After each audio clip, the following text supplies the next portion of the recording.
Welcome to science corner. आज हम discuss करेंगे मैटर के बारे में। First of all, what is matter, उसकी डेली लाइफ एग्जांपल्स की बात करेंगे, उसकी स्टेट्स की बात करेंगे और उन स्टेट्स की प्रॉपर्टीज़ को देखेंगे। Let's consider a book.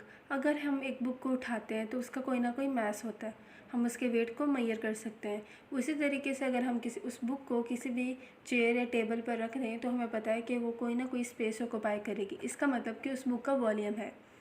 Next, अगर हम उसी तरीके से गिलास को कंसीडर करें तो गिलास का भी मास होता है, हम उसकी वेट को मेजर कर सकते हैं।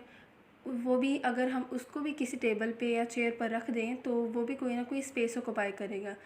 तो इन एग्जांपल्स को देखते हुए हम ये कह सकते हैं कि everything in this universe has mass and volume.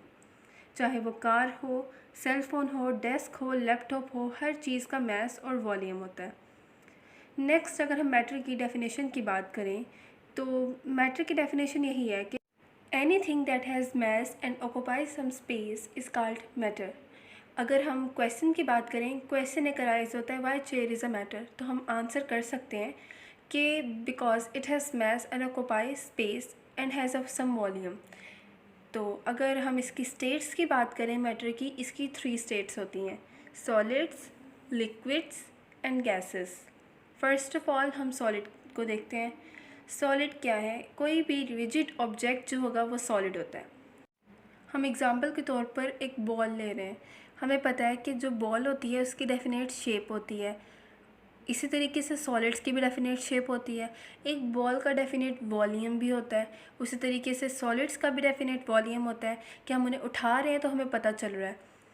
और अगर हम इसके एटम्स की और मॉलिक्यूल्स की बात करें तो इनके मॉलिक्यूल्स हैं वो क्लोजली पैक्ड होते हैं क्योंकि इनके दरमियान स्ट्रॉन्ग अट्रैक्टिव फोर्सेस होती हैं। अगर हम क्वेश्चन की बात करें, यहाँ पे क्वेश्चन अराइज होता है why solids have definite shape and volume. इसका हम आंसर ये कर सकते हैं because they have strong forces of attraction between the molecule. Next, हम लिक्विड की बात करते हैं। Usually liquids are flowing, for example milk, water. They have indefinite shape, जिस भी चीज़ में इसको पुट करेंगे उसकी शेप इख्तियार कर लेगा।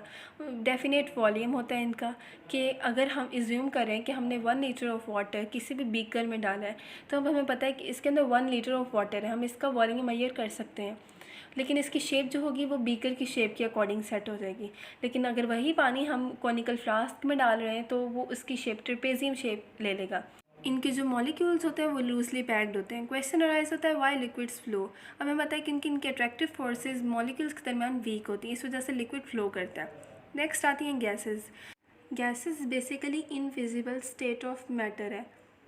हमें पता है कि गैसेस की कोई शेप नहीं होती, indefinite shape and they have indefinite volume.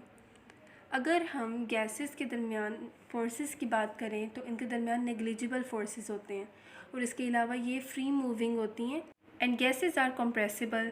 इसकी एग्जांपल है CNG जो हम डेली लाइफ में यूज़ कर सकते हैं। इसकी फुल फॉर्म यही है, compressed natural gas. It means natural gas is compressed for commercial use.